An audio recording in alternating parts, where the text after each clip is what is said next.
documents valid. Every command follows. You're abusing authority because of who I am, not what I do. What should have been a routine traffic stop turned into a nightmare that would destroy a sheriff's career and cost Brazos County millions. All captured on dash cam. The sheriff's hand moved toward his weapon before the Navy SEAL could even finish his sentence. One moment, Lieutenant Commander James Reed was calmly explaining why his temporary registration was perfectly legal. The next, he was staring down the barrel of department-issued authority backed by nothing but assumption and ego.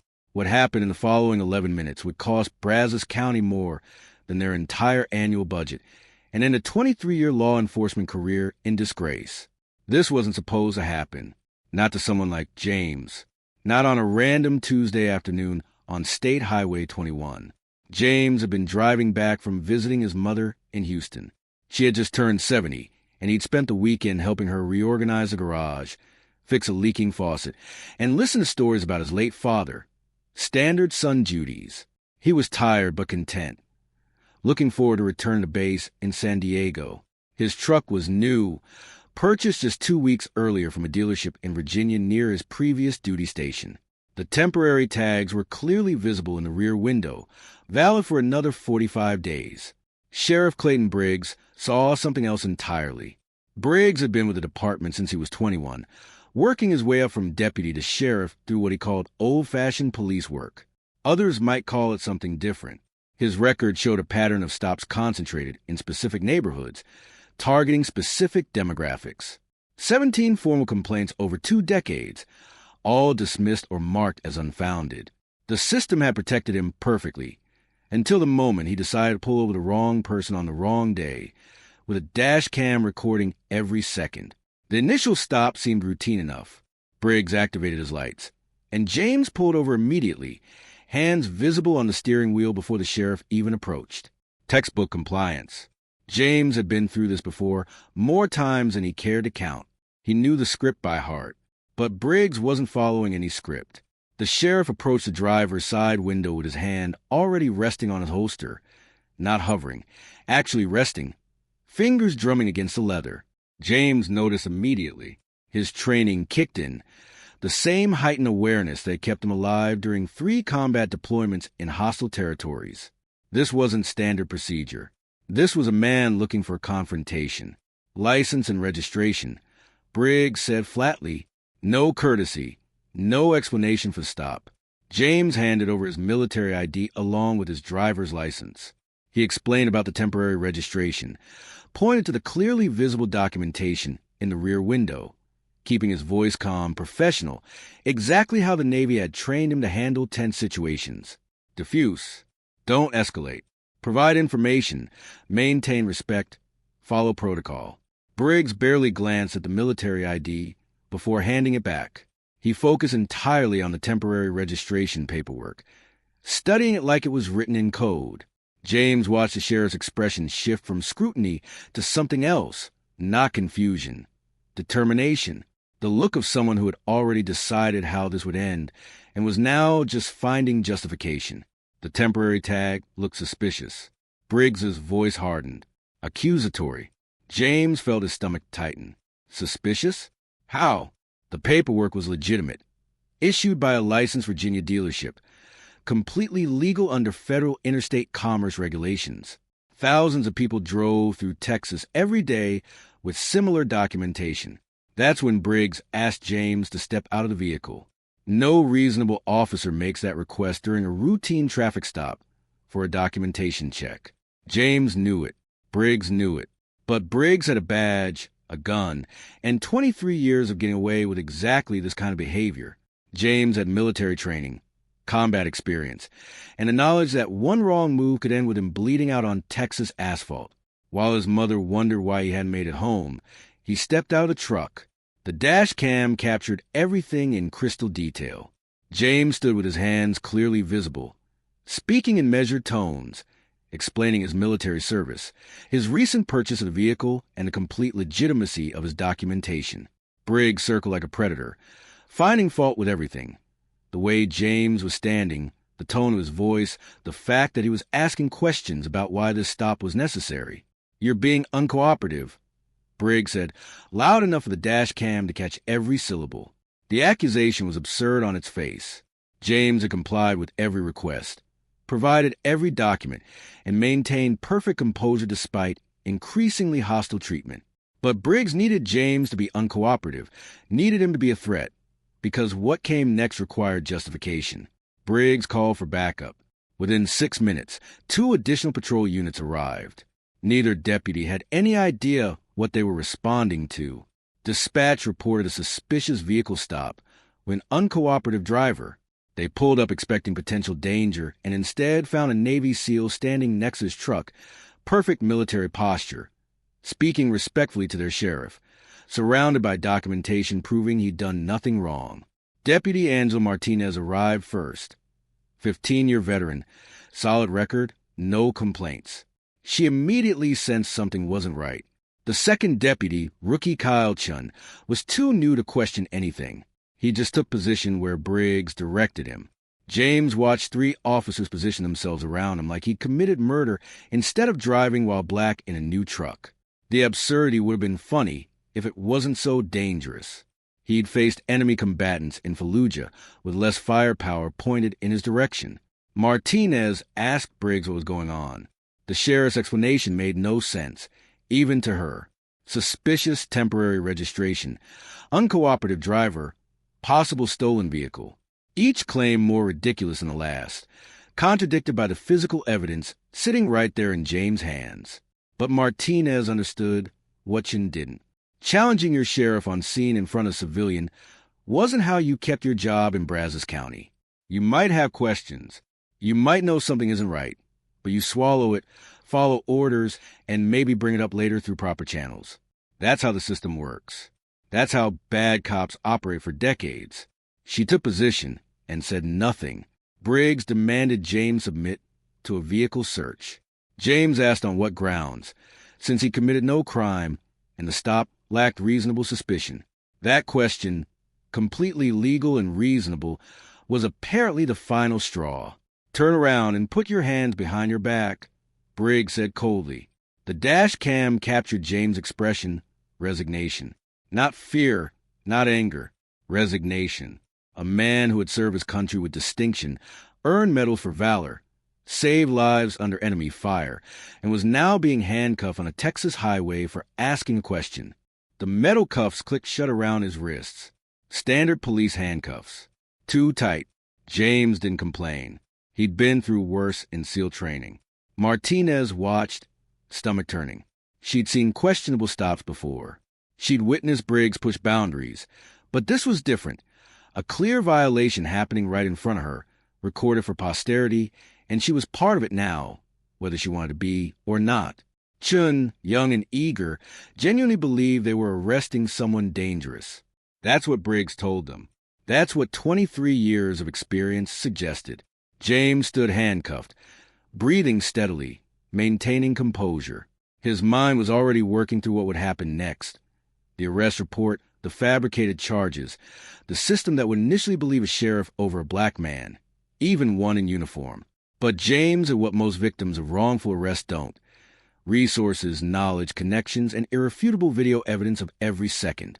What Sheriff Clayton Briggs didn't realize as he walked James toward the patrol car, and wouldn't understand until lawyers got involved, was that he had just made the most expensive mistake of his life. The patrol car's back seat was built for criminals. Hard plastic, no handles, metal grates separating front from back. James sat perfectly still, hands cuffed, watching the Texas landscape roll by. Briggs was on the radio. James heard fragments. Subject in custody, resisting lawful commands. Possible stolen vehicle investigation ongoing. Each word another lie. 20 minutes later, they arrived at the county detention center, low and gray under the afternoon sun. Briggs parked in a secure bay, hauled James out by the arm. Unnecessarily rough, performative force for the cameras. Inside, the booking area smelled like industrial cleaner and stale coffee. A deputy named Rodriguez processed paperwork, barely reacting to James. Briggs rattled off charges: resisting arrest, failure to comply with lawful orders, obstruction of an investigation. James said nothing. He'd requested an attorney. Anything he said could be used against him. Booking took 40 minutes. Fingerprints, photographs, inventory of his wallet, military ID, driver's license, credit cards, $87 cash, phone, keys, and watch, all cataloged and sealed. Rodriguez held up the military ID. Active duty. Briggs snatched it. Doesn't matter. Rodriguez had seen it. This wasn't some kid fresh out of basic. This was a U.S. Army captain, handcuffed because he asked questions during a traffic stop. Rodriguez noted the timestamp silently. James was moved to a holding cell. Concrete walls, metal bench, toilet with no privacy, one other occupant sleeping off substances. The door clanged shut, steel on steel. This is the part where most people panic, where reality crashes in.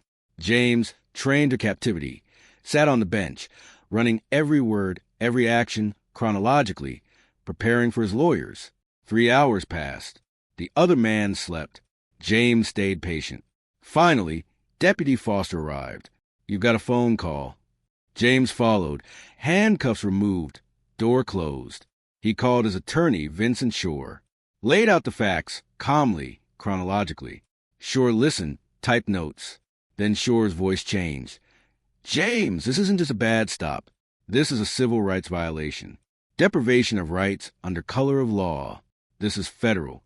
This sheriff just arrested an active duty officer on camera with zero probable cause and filed false charges. Do you understand how big this is?" James didn't answer, starting to understand. Shore filed emergency motions. James would be released within hours. But it didn't end there. Shore called Fort Hood's legal office, the ACLU, a Dallas civil rights attorney, and a journalist. By midnight, 5 organizations had the footage in James' name. Back in the cell, James sat, breathing steadily, maintaining composure. He thought of his 7-year-old daughter, his wife shielding her from the truth. But eventually, she'd understand. Her father, who served his country, was handcuffed on a Texas highway, despite doing everything right. That thought sparked a cold, focused anger, the kind that sustains you through long campaigns. Briggs had made a catastrophic, career-ending mistake. James would make sure everyone understood exactly what that mistake cost. The day came with the metallic clatter of cell doors and shuffling footsteps. James hadn't slept. Every time he closed his eyes, Briggs's face haunted him. The smirk, the absolute certainty that he could act with impunity. A deputy James hadn't seen before unlocked the cell. Breakfast trays were passed on plastic trays.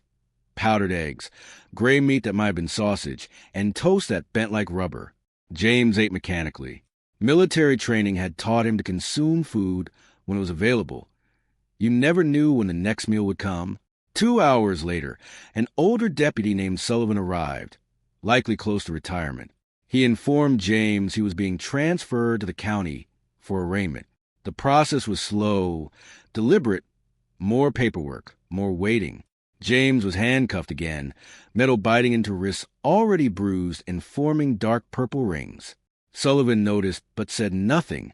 The transport van was cramped, hot, and shared with 3 others, separated by metal mesh. Nobody spoke. 40 minutes later, they arrived at the county seat. Strip malls gave way to fields, then back to developed areas. The courthouse stood massive concrete, seemingly unchanged since the 1970s, with narrow windows and a limp American flag swaying in the still morning air. James was processed again, different facility, same ritual. Fingerprints, photographs, repeated questioning, all despite his complete compliance yesterday. The bureaucracy moved with cold indifference. He was placed in a holding cell with about 15 others, all waiting to see the judge. Some looked terrified, others bored as if the system had numbed them to its absurdities. Shore arrived an hour before the scheduled 10:30 arraignment, bringing 2 associates, documentation filling a briefcase, dash cam footage loaded on a tablet, and a letter from James's commanding officer detailing his service record, commendations, and character. Shore knew it wouldn't matter legally, but optics mattered almost as much as law. By 10:15, the courtroom was packed. Word had spread, through Shore's calls, social media, or a network of activists and journalists. Judge Catherine Reeves, late 50s, efficient appointed, took the bench exactly at 10:30. Her gaze told everyone she already knew this wouldn't be a standard proceeding. Assistant District Attorney Glenn Porter began, outlining charges: evading arrest, resisting an officer, failure to comply. His voice was steady, professional, rehearsed. Shore stood next, voice calm but weighted with certainty, detailing the timeline, lack of probable cause, escalation, threats, and the dash cam footage he offered to play in open court. Judge Reeves stopped him, stating she would review the footage in chambers. Porter hesitated. He hadn't seen it. The sheriff's department had proceeded without reviewing their own evidence. Judge Reeves called a recess, requesting attorneys in chambers. James returned to the holding cell. He counted the floor tiles, 87 visible from his bench, 3 times over to maintain focus. When deputies returned, their demeanor had shifted. Careful, measured, wary. Back in court, Judge Reeves dismissed all charges without prejudice. The state attorney general was referred to review potential civil rights violations. Shore reassured James with a brief touch. Reeves highlighted serious concerns regarding the arresting officer's conduct, the dash cam footage, training, supervision, and departmental policy, extending beyond a single incident. Every word was transcribed, becoming part of the permanent record. Porter tried to request dismissal with prejudice. Reeves denied it. The courtroom whispered in disbelief. 20 minutes later, James walked out, a free man for the first time in 18 hours. Sunlight assaulted his eyes after the fluorescent gloom of cells and courtrooms. Shore guided him, speaking to reporters while James processed the end of this chapter. Shore drove James to the impound lot where his truck had been stored. Fees were astronomical. $217 tow, $90 per day storage, plus administrative costs. Each swipe of the credit card felt like another small injustice. James climbed into the truck, hands on the wheel, staring through the windshield. Shore tapped the window. We filed a lawsuit tomorrow. Federal court. Civil rights violations, unlawful arrest, false imprisonment, emotional distress. His tone was calm, matter-of-fact. They're going to fight. They'll try to destroy your credibility. They'll dig into everything, Shore warned. James nodded, already understanding. He'd seen institutions protect themselves, circling wagons, turning victims into villains. But he knew what Briggs didn't.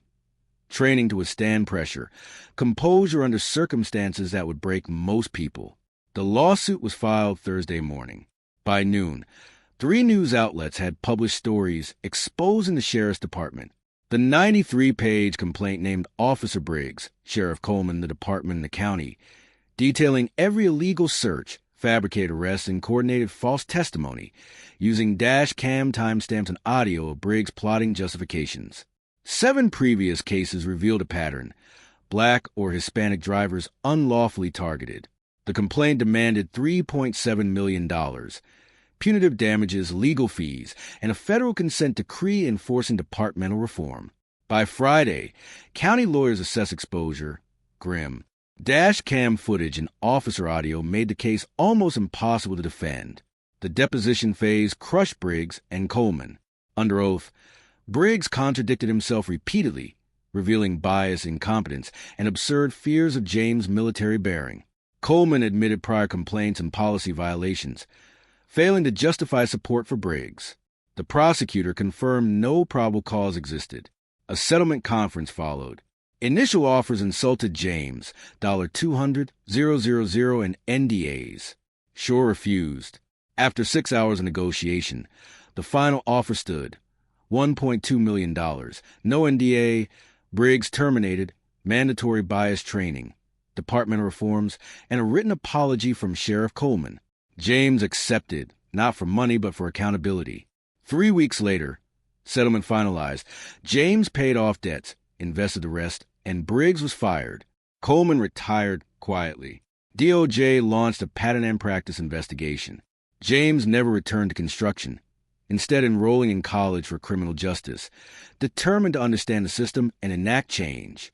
6 months later, James drove past the site of his traffic stop.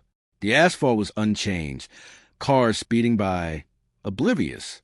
No memorial marked the spot, just another stretch of American highway where a man's life was turned upside down by authority unchecked. The anger he carried had transformed into purpose, ensuring the next person wouldn't suffer the same fate. James still checks mirrors obsessively, still feels spikes of adrenaline when seeing patrol cars. Therapy helped, but some scars remain, a permanent reminder. Yet he knows the $1.2 million settlement wasn't just money. It was a warning, a rare instance where corruption had a cost. Justice, perhaps incomplete, but accountability undeniable.